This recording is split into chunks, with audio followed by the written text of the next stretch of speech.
Yeah, what's up everybody? Welcome to another tutorial of Benjamin Felis graphic recording. And this time we talk about remote setups because every time I post a picture on my social media channels where people see all the tech I'm working with, they ask me, what cameras do you use? What kind of lighting? What kind of microphone? What? And so I decided to start a little series on my remote setups, and I'm going to start with the cameras today, the cameras I use.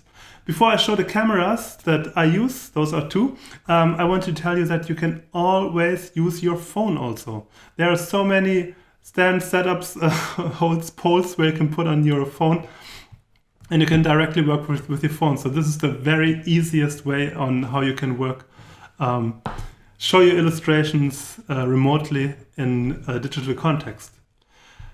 I at one point started to buy this little thing here, and this little thing here is an IPEVO document camera. It's a small document camera, and this little camera I bought not because of COVID and of having to work remotely. No, I bought it way before because I used it to teach, because when I had larger groups than about 20 people and I want to show my work, I used a little document camera and I could then work directly, teach even larger audiences from, 60 to 100 people at the same time, while everything I was drawing was projected on screen.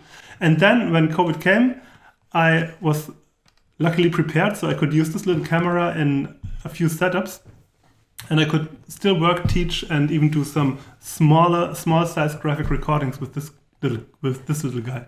So this is an IPEVO V4 and the name is IPEVO V4K camera. It's a camera with a 4K resolution, and it's really nice because you can turn the head and you can arrange the size in all different positions, and that's really helpful. And then later I needed a camera for bigger sizes because I only could work like on small A4 paper, and this was too small for me. And then I got myself another camera. Where is it? Here it is. There it is.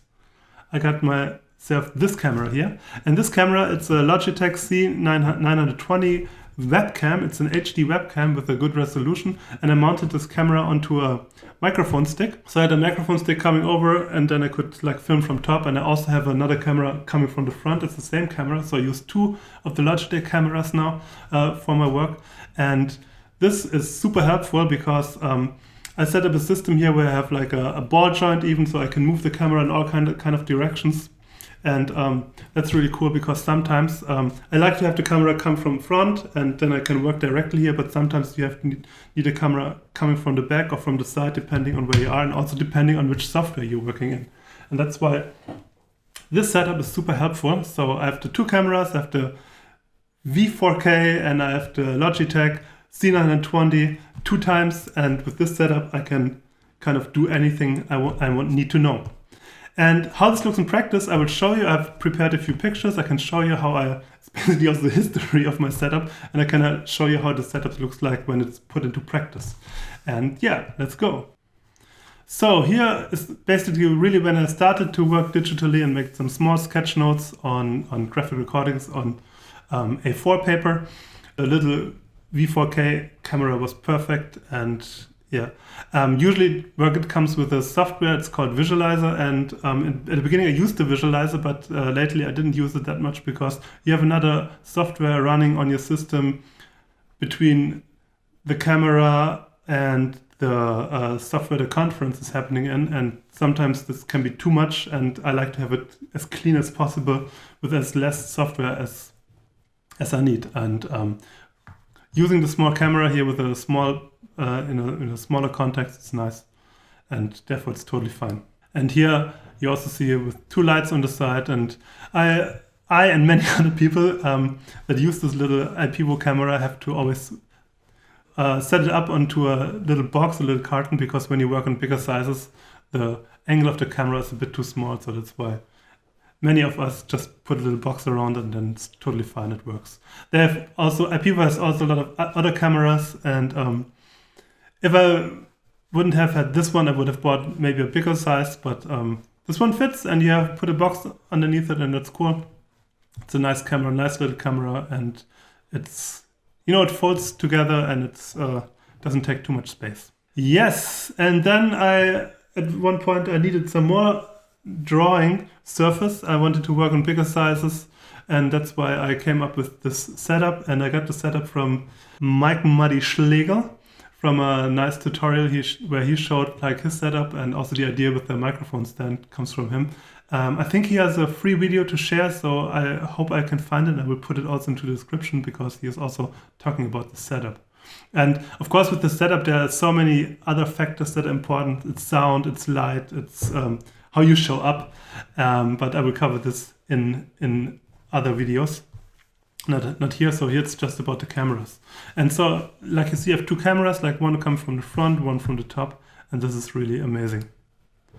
And here you see my little studio I had in the summer this year, and there I could work was an A2 size paper, and I could make my sessions, graphic recordings, workshop in this size, and this was perfectly, I really loved it.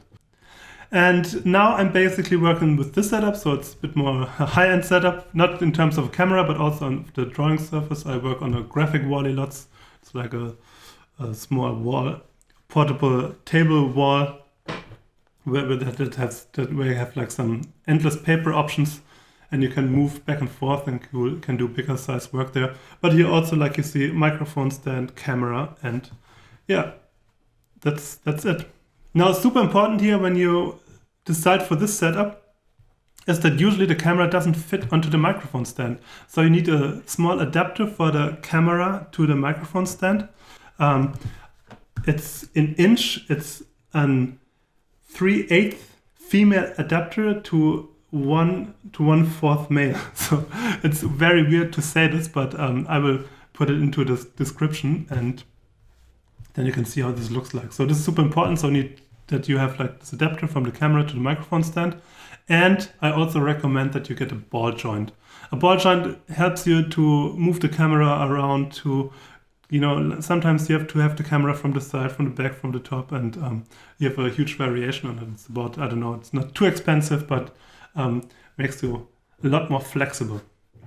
And those are my 2 cameras I use. I have like the little IPVO for smaller drawings, for details. I have the big one, the Logitech camera for bigger sizes, and also as a frontal camera, and this is the setup I work with. So I'm totally happy with that, and yeah, you can also check it out. I put all the details, links into the description, and try it out, get your equipment, and welcome to the modern analog digital remote work.